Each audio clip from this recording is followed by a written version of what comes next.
Bonjour, je suis Julien, votre professeur de français.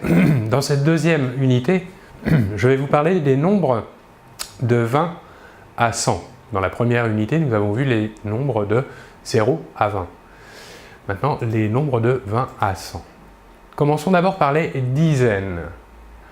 La deuxième dizaine, après 10, est 20. La troisième dizaine, 30. La quatrième dizaine, 40. La cinquième dizaine, 50. La sixième dizaine, 60.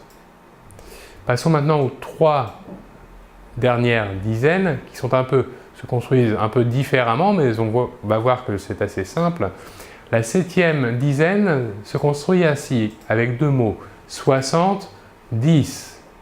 C'est-à-dire l'addition entre 60 plus 10.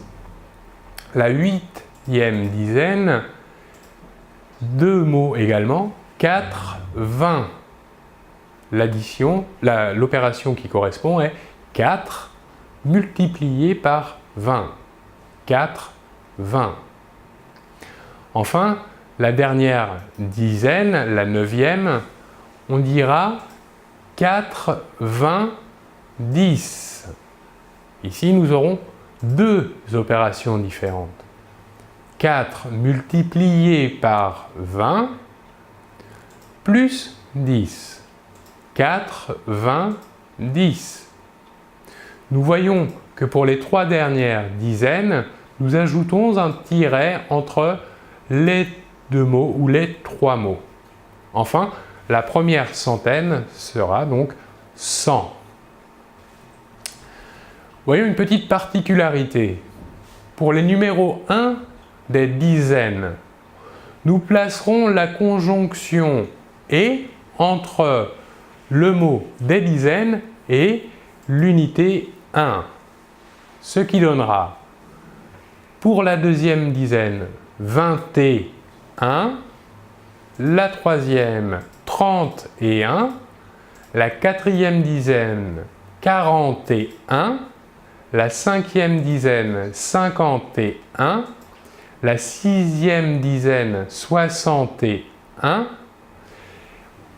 la septième dizaine 71, et pour les deux dernières dizaines, nous n'ajouterons pas la conjonction « et », celle-ci sera remplacée par un tiret, ce qui donnera pour la huitième dizaine 81 et pour la dernière dizaine 91. Voyons maintenant les autres numéros des dizaines. Nous placerons un tiret entre le mot des dizaines et le mot de l'unité. Voyons d'autres exemples. Pour la deuxième dizaine, nous aurons par exemple 29. Ici, nous plaçons donc un tiret entre le mot des dizaines et le mot des unités 9.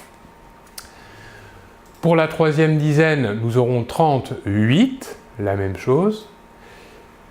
47, 56, 65, 74, 83 ou bien encore 92. Voilà pour les numéros de 20 à 100. Je vous remercie beaucoup de votre attention et l'on se retrouve très bientôt. Au revoir.